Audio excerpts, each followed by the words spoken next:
Oke, bismillahirrahmanirrahim. Halo guys, assalamualaikum warahmatullahi wabarakatuh. Jumpa lagi bersama kami di Marola Channel. Apa kabar semuanya? Semoga sehat selalu, panjang umur, dan diberikan rezeki yang banyak sampai 7 turunan. Amin ya rabbal alamin. Dan seperti biasa kami berikan informasi-informasi terbaru seputar dunia perpolitikan yang semakin hari semakin memanas dan situasi terkini yang terjadi di Republik ini. Dan terima kasih banyak bagi yang telah mengklik video ini. Semoga kalian semuanya masuk surga. Amin ya rabbal alamin.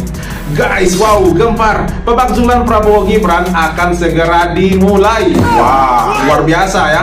Seperti di video kali ini, para jenderal purnawirawan dan aktivis mahasiswa semakin geram melihat kondisi dan sistem yang terjadi di rezim ini. Rakyat dipaksa menjadi budak pajak, sementara para pejabat asik bergoyang-goyang kaki dan menghambur-hamburkan uang. Rakyat juga dipaksa menjadi bodoh agar bisa makan gratis dari dana pendidikan melalui program yang bernama MBG. Sehingga para jenderal dan aktivis siap turun ke jalan dalam jumlah yang banyak untuk memakzulkan Prabowo Gibran. Sementara itu, masa aksi dari aktivis HAM di Balikpapan dihadang oleh sejumlah aparat TNI saat melakukan aksi demo untuk menyuarakan keadilan terkait penyiraman air keras terhadap aktivis HAM Andri Yunus, sehingga tindakan represif dari aparat TNI pun tak terhindarkan. Waduh, makin panas aja nih ya. Gila guys, makin gila ini. Kok TNI kok bisa seperti itu? Luar biasa. Oke guys, tolong disimak sampai selesai biar gak gagal paham. Dan seperti videonya, ini dia. Let's Warga saya, pelaku yang punya wilayah di sini. Kau bilang perwakilan, saya juga perwakilan di sini. Perwakilan masyarakat, saya juga aksi solidaritas untuk aktivis HAM Andri Yunus di Balikpapan diwarnai tindakan represif dari aparat TNI. Astagfirullahaladzim. Satu yang harus kamu lakukan. Wah, kok bapak-bapak Walaupun TNI demo besar-besaran, ya? jangan takut. Minta presiden, tuntut presiden untuk merebut kembali yang sudah dikuasai oleh neo-imperialisme dan neokolonialisme, yaitu rejim politik Jokowi. Minta lagi semuanya, agar presiden benar-benar menguasai birokrasi, politik, ekonomi, dan semuanya untuk kesejahteraan rakyat Indonesia. Iya. Waduh, ngeri ya. Padahal TNI itu adalah sahabat rakyat dan paling dekat dengan rakyat. Tapi ketika rakyat menyuarakan keadilan, kenapa bapak-bapak TNI malah menghadang, malah sampai melakukan tindakan-tindakan represif gitu ya? Kan nggak boleh gitu dong. Mereka kan cuma menyuarakan keadilan dengan aksi damai. Harusnya bapak-bapak TNI itu mengayomi, menjaga mereka agar tidak berbuat anarkis gitu. Ini malah menghadang seperti itu, kan lucu jadinya. Jadi aduh, jadi kita mau minta perlindungan sama siapa lagi gitu. Sampai-sampai di Pak Gatot mengatakan kapan perlu demo besar-besaran katanya, tuntut Prabowo katanya. Kan gila ini ya. Jika benar ini terjadi, masyarakat akan melakukan demo besar-besaran. Waduh, wassalam negeri ini, ya nggak? Oke guys, lanjut. Gibran tidak hanya isapan jempol semata, tetapi apa yang ditunggu-tunggu oleh masyarakat Indonesia sekarang terjadi, saudaraku. Iya. Deklarasi purnawirawan jenderal dan tokoh nasional Indonesia yang bertempat di kampus UGM ini menghasilkan butiran-butiran yang sangat krusial untuk negara ini. Deklarasi yang dipimpin oleh mantan Pangdam Bukit Barisan, Jenderal Purnawirawan Sunarko, beserta tokoh-tokoh nasional lainnya, menghasilkan 9 butir tuntutan rakyat yang keluarkan dianggap melanggar konstitusi. Yang kedua, batalkan perjanjian dagang resiprokal ART dengan AS karena dianggap tidak berkeadilan. Yang ketiga, batalkan rencana pengiriman 8.000 pasukan TNI ke Gaza karena sudah jelas itu anti perdamaian. Iya, benar. Ini yang selalu sensitif dibicarakan di negeri ini. Evaluasi total penyelenggaraan MBG karena tanpa menyengsarakan rakyat. 5. Evaluasi total program Operasi Merah Putih karena tidak pro rakyat. 6. Kembalikan Undang-Undang Dasar 1945 asli karena telah diamandemen secara kebablasan. 7. Reformasi total Polri sesuai janji Presiden dan tuntutan FPP TNI karena banyak penyimpangan. 8. Adili Jokowi sesuai tuntutan rakyat karena terlalu banyak pelanggaran. 9. Pemakzulan Gibran dan Prabowo karena kontra Pancasila dan Undang-Undang Dasar 1945. Ini sudah cukup untuk menunjukkan aura reformasi jilid 2 akan datang.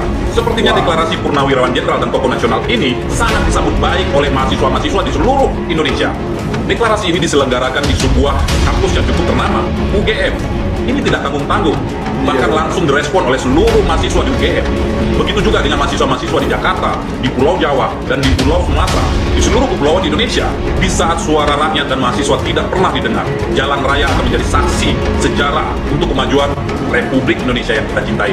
Nah ini Iya, Indonesia betul. Wah, ini sebenarnya sepertinya nggak main-main ini ya, sebab katanya para tokoh dan juga purnawirawan jenderal dan juga aktivis-aktivis mahasiswa itu telah bersatu akan memakzulkan Prabowo Gibran dengan tuntutan-tuntutan yang telah disampaikan barusan ya. Nah, ini harus menjadi bahan evaluasi nih oleh pemerintah. Jika pemerintah tidak mengevaluasi program-program yang telah mereka jalankan selama pemerintahan ini, itu mungkin akan pecah apa yang disampaikan oleh Bapak barusan. Akan terjadi demo besar-besaran meminta Prabowo Gibran untuk diturunkan atau dimakzulkan. Kan ngeri. Nah, jadi andaikan pemerintah tidak mau hal itu terjadi, silakan cepat sesegera mungkin untuk mengevaluasi dan berbenah diri agar hal-hal yang tidak diinginkan tidak terjadi gitu, ya enggak? Oke guys, lanjut. menderita apa? Sehingga kamu kejamnya begitu rupa kepada rakyat. Kamu pernah menderita apa? Kamu pernah miskin apa? Karena kamu pernah puasa kayak apa? Kamu pernah tirakat apa? Kamu lancar-lancar semua kok. Kamu bisa membayar miliaran untuk jadi pejabat. Apa alasanmu jahat kepada rakyat? Sengkuni saja tidak sejahat kamu. Padahal penderitaannya ribuan kali lipat dari penderitaan hidup. Hidup Jokowi! Malah hidup Jokowi. Program makan gratis dari pasangan Prabowo Gibran ini program pembodohan yang memang sengaja didesain oleh mereka untuk hanya sekedar mencari popularitas belaka. Biayanya itu sekitar 1 triliun rupiah per hari. Ini kan gila. 1 triliun rupiah dibagikan dalam bentuk makanan saja. Jadi kalau sebulan berarti dana untuk makan gratis itu sampai 30 triliun rupiah per bulan. Atau 365 triliun rupiah per tahun. Gila sih program makan gratis itu. Entah gimana lagi harus bilangnya, karena program itu benar-benar gila. Gila rencana korupsi besar-besarannya. Saya melihat program 1 triliun rupiah per hari. Kalau 1 bulan itu 30 triliun. Itu buat apa? Cuman dibuat menjadi tai itu. jadi terkesan masyarakat ini memang benar-benar miskin dan tolol gitu, dan mengharapkan makanan gratis dari pemerintah yang cuma harganya Rp6.000. Coba pikir ya. Sementara pajak yang kita bayar itu lebih dari itu. Dan semua anggaran-anggaran itu dipangkas demi program raksasa ini. Tetapi yang sampai ke tangan anak-anak sekolah itu cuma Rp6.000 buat menjadi tai itu ya. Dan bahkan banyak yang menjadi sampah di luar karena nggak kemakan. Nah, kritikan-kritikan itu sudah banyak di luar sana, sudah banyak, sudah ribuan mungkin ya. Tetapi pemerintah malah tutup mata dan tutup kuping, seolah-olah program ini benar-benar program yang berhasil gitu ya, dan dipaksa untuk berhasil dan sukses. Gila itu. Coba guys lanjut. MBG ini yang kita lihat ya, saya contohkan di SMA 1 itu saya melihat langsung itu di SMA 1 Pariaman itu anak-anak yang sekolah di situ anak orang kaya. Yang sementara program MBG itu hanya 10.000, siapa yang mau makan? Dibuang itu. Saya di situ tuh sampai 3 kali 4 kali melihat, kasihan kan? Artinya SMA 1 Kota Pariaman. SMA 1 Kota Pariaman dibuang. Coba dia langsung fakta saya melihat dikumpulkan, dimasukkan di dalam ini, kasihan sekali. Jadi program itu diutamakan kepada sekolah-sekolah yang berada di kota-kota besar, SMA 1, SMK 1, yang mana anak-anak yang sekolah di situ adalah anak-anak orang kaya. Saya setuju MBG itu, tetapi di mana? Di posisi-posisi sekolah-sekolah yang betul-betul dibutuhkan. Akhirnya apa, mubazir hal yang sedemikian, ya kan? Ditambah lagi ada isu orang libur, MBG-nya diantarkan dengan angka 10.000. Apa sih ini? Betul-betul kemiskinan yang dijaga, bukan untuk menjaga kemiskinan, tapi kemiskinan yang dijaga. 10.000 apa yang dapat? Catat omongan saya, kalau rakyat tidak cepat sadar, ini yang akan terjadi. Pola pikir kita sudah dicetak menjadi budak. Itulah kenapa Rockefeller Foundation yang mencetak atau yang membentuk adanya sistem edukasi, general education. I don't want a nation of thinker, I want a nation of worker. Sekarang worker kebingungan mencari lapangan work, lapangan pekerjaan, field of work. Susah. Kenapa? Kebijakan sudah tidak berpihak kepada manusia. Berpihak kepada siapa? Kepada robot, AI. Karena robot sudah selesai, AI sudah selesai, kamu parkir. Kamu siap-siap terima Kamu siap-siap terima makanan MBG dari saya. Inilah masa depan nanti. Inilah masa depan bangsamu. Tidak akan lama lagi, Pak. Yang lurus, Pak. Yang lurus, Pak. Yang lurus. Supaya orang betul-betul lihat. Aduh, nggak kelihatan tuh. Masa depan bangsa. Iya. Catat omongan saya. 4 tahun lagi. 4 tahun kurang. 2030. Ini akan terjadi. Ini akan terjadi. Bahkan mungkin lebih cepat. Ayo. Catat omongan saya. Kalau rakyat tidak cepat sadar, ini yang akan terjadi. Tidak ada persatuan lagi. Yang kaya makin kaya, dia tumpuk harta. Yang rakyat, BLT. Yang rakyat, MBG. Terserah orang mau berbicara dengan teori segala macam, dengan HAM segala macam, saya tidak peduli. Tetapi yang saya bongkar adalah udang di balik batu dari semua program itu. Wah, ngeri nih guys, ngeri lah, merinding aku mendengarnya ya. Wah, berarti benar nih, para pengamat mengatakan, ya kalau rakyat dipaksa menjadi budak dan dimiskinkan agar selalu mengharapkan bantuan dari pemerintah dan termasuk MBG, BLT, Bansos gitu ya. Padahal tidak semua rakyat itu membutuhkan, tetapi pemerintah memaksa untuk semua rakyat membutuhkan itu. Ya dengan cara tadi itu, memaksa MBG untuk berjalan dengan sukses, gitu. Memaksakan MBG untuk disalurkan ke semua sekolah-sekolah yang ada di Indonesia ini. Padahal tidak semua sekolah itu membutuhkannya. Salah satunya tadi SMA 1 yang ada di Pariaman, Sumatera Barat. Katanya hampir semua makanan MBG itu dibuang karena mereka nggak butuh. Kenapa? Karena di sana orang-orang kaya semua, anak-anak orang kaya. Jadi mereka mungkin lebih dari itu makanan yang mereka makan. Ini malah senilai Rp6.000, paling mentok paling Rp10.000. Mana mau mereka?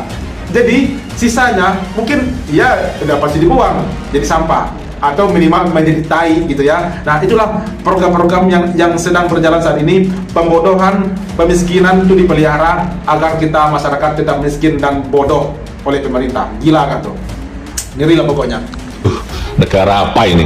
Bangsa apa ini? Astagfirullahaladzim, terlalu. Prabowo, terpikir nggak kamu oleh pengacara, pendukung, penyembah, pentaklid buta, wabil khusus Farhad Abbas ini, terpikir nggak sama kamu? Ya, kamu bersatu, ya bersatu padu, kemudian duduk di depannya Jokowi, Pak Jokowi, di mana? Kalau jenengan saya antar ke pengadilan, ya ayo kita lawan dengan data, dengan fakta, dengan kejujuran. Berani nggak? Anaknya itu kan nggak tahu bahwa dia bodoh, Bung. Tempo hari ingat, sesudah Pilpres, dia menepuk dada. Beberapa hari yang lalu saya dianggap pelongo-pelongo. 3 bulan yang lalu saya itu bukan siapa-siapa Bapak Ibu sekalian. Saya masih dikatain pelongo-pelongo, dikatain Samsul. Terus saya bilang, emang kamu sekarang nggak pelongo-pelongo?